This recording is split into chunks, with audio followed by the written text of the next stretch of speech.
ಮಿತ್ರರೇ, fistula operation ಆದ್ಮೇಲೆ ಮತ್ತೆ ಬರುತ್ತೆ ಅಂತ ಎಷ್ಟೋ ಜನ ಮಾಡ್ಕೊಂಡ್ಬಿಟ್ಟಿರ್ತಾರೆ.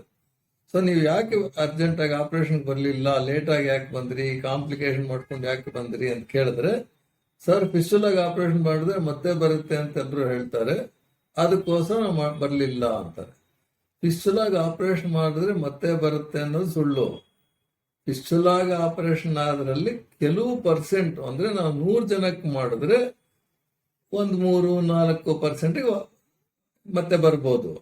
ಇನ್ನು 90%, 95% ವಾಸಿ ಆಗುತ್ತೆ. ಅದರಲ್ಲಿ 2 ತರ ಇರುತ್ತೆ. ಸಿಂಪಲ್ ಫಿಸ್ಟುಲಾ ಅಂತ ಸರಿಯಾಗಿ ಆಪರೇಷನ್ ಆದ್ರೆ ಅವಾಗ ಅದ್ರಲ್ಲಿ ಮತ್ತೆ ಬರೋ ಚಾನ್ಸಸ್ ನಿಮ್ಗೆ 1-2 ಆಗುತ್ತೆ ಅಷ್ಟೇ. 98% ವಾಸಿ ಆಗುತ್ತೆ.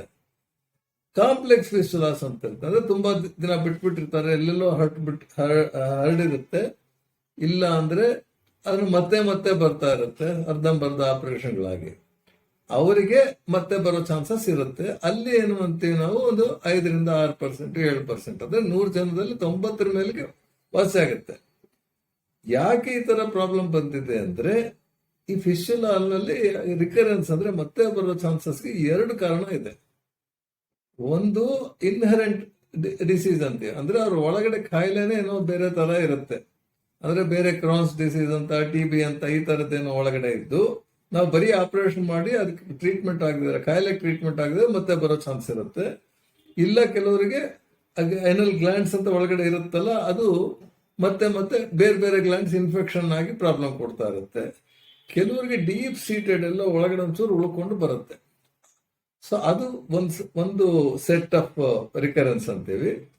ಇನ್ನೊಂದು ಸೆಟ್ ಆಫ್ ರಿಕರೆನ್ಸ್ ಅಂದ್ರೆ ತುಂಬಾ ಜನಕ್ಕೆ ಯಾಕೆ ಬರ್ತಾ ಇದೆ ಅಂದ್ರೆ, ಆಪರೇಷನ್ ಕಂಪ್ಲೀಟ್ ಆಗದೆ ಇದ್ರೆ ಅರ್ಧಂಬರ್ಧ ಆಪರೇಷನ್ ಆಗಿರುತ್ತೆ. ಯಾಕೆ ಆಗುತ್ತೆ ಆಪರೇಷನ್ ಅರ್ಧಂಬರ್ಧ ಅಂದ್ರೆ, ಫಿಸ್ಟುಲಾ ಆಪರೇಷನ್ ಸ್ವಲ್ಪ ಕಾಂಪ್ಲೆಕ್ಸ್. ಅದು ಅಂದ್ರೆ ಅದೇನಂದ್ರೆ, ನಮಗೆ ತುಂಬಾ ಎಕ್ಸ್ಪೀರಿಯನ್ಸ್ ಇರಬೇಕು, ಎಕ್ಸ್ಪರ್ಟೈಸ್ ಇರಬೇಕು, ಗ್ಯಾಡ್ಜೆಟ್ಸ್ ಇರಬೇಕು, 3 ಇರ್ಬೇಕಲ್ಲಿ. ಆ 3 ಇದ್ರೆ ನಾವು ಸರಿಯಾದ ರಿಸಲ್ಟ್ ಕೊಡೋಕ್ಕಾಗೋದು.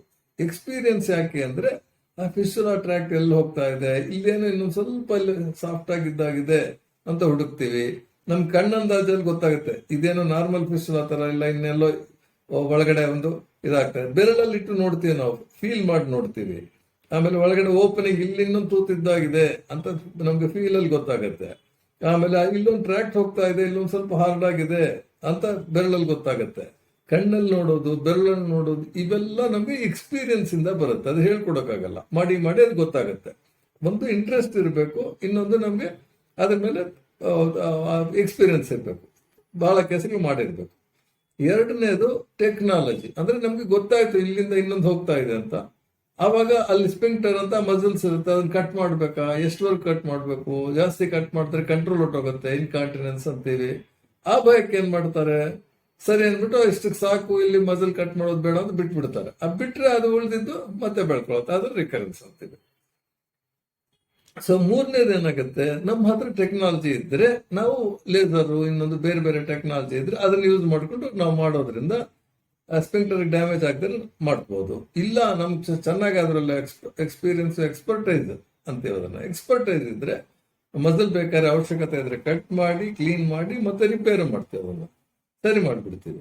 ಸೊ ಆ ತರ ಎಲ್ಲ ಇದು ಇದ್ರೆ, ಅಂದ್ರೆ ನಮ್ಗೆ ಎಕ್ಸ್ಪೀರಿಯನ್ಸು, ಎಕ್ಸ್ಪರ್ಟೈಸು, ಟೆಕ್ನಾಲಜಿ 3 ಇದ್ರೆ ಅವಾಗ ಚಾನ್ಸಸ್ ಆಫ್ ರಿಕರೆನ್ಸ್ ಅಂತೀವಿ. ಅಂದ್ರೆ ಮತ್ತೆ ಬರೋ ಚಾನ್ಸಸ್ ತುಂಬಾ ಕಡಿಮೆ ಆಗುತ್ತೆ. ಅಂದ್ರೆ ಎಕ್ಸ್ಪೀರಿಯನ್ಸ್ ಇಲ್ಲದೆ ಇರೋ ಜಾಗದಲ್ಲಿ ಅವಾಗ ಮಾಡೋ ಜಾಗದಲ್ಲಿ ಫಿಸ್ಟುಲಾ ಆಪರೇಷನ್ ಮಾಡಿಸಿದ್ರೆ 100ರಲ್ಲಿ ಒಂದು 40% ವರೆಗೂ ಮತ್ತೆ ಬರೋ ಚಾನ್ಸ್ ಇರುತ್ತೆ. 40% ರಿಕರೆನ್ಸ್ ಅಂತೀವಿ. ಅದೇ ಸ್ಪೆಷಲೈಸ್ ಸೆಂಟರ್ಸ್ ಅಲ್ಲಿ, ಅದೇ ಇದರಲ್ಲಿ ಪ್ರಾಕ್ಟಾಲಜಿ ಸೆಂಟರ್ಸ್ ಅಲ್ಲಿ ಅದೇ ಇದ್ರ ಮೇಲೆ ರಿಸರ್ಚ್ ಮಾಡಿರ್ತಾರೆ, ಅದ್ರ ಮೇಲೆ ಆಪರೇಟ್ ಮಾಡ್ತಾ ಇರ್ತಾರೆ, ರೆಗ್ಯುಲರ್ ಆಗಿ ಮಾಡ್ತಾ ಇರ್ತಾರೆ, ಎಲ್ಲಾ ಗ್ಯಾಡ್ಜೆಟ್ಸ್ ಇರುತ್ತೆ.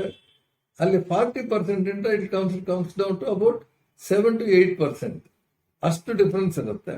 ಅದಕ್ಕೋಸ್ಕರ ಫಿಸ್ಟುಲಾ ಆಪರೇಷನ್ ಮಾತ್ರ ಚೆನ್ನಾಗಿ ಎಕ್ಸ್ಪೀರಿಯನ್ಸ್ ಇರೋ ಜಾಗದಲ್ಲಿ, ಎಕ್ಸ್ಪರ್ಟ್ ಇರೋ ಜಾಗದಲ್ಲಿ, ಆಮೇಲೆ ಎಲ್ಲ ಟೆಕ್ನಾಲಜಿಗಳು, ಹೊಸ ಲೇಟೆಸ್ಟ್ ಟೆಕ್ನಾಲಜಿ ಇರೋ ಕಡೆ ಮಾಡಿಸಿದ್ರೆ ನಿಮ್ಗೆ ಮತ್ತೆ ಬರೋ ಚಾನ್ಸ್ ಇರಲ್ಲ. ಸೊ ಮತ್ತೆ ಬರೋ ಚಾನ್ಸ್ ಅಂತ ಹೆದರ್ಕೊಳ್ಳೋದೆಲ್ಲ, ಅದಕ್ಕೆ ಮತ್ತೆ ಬರುತ್ತೆ ಅಂತಲ್ಲ.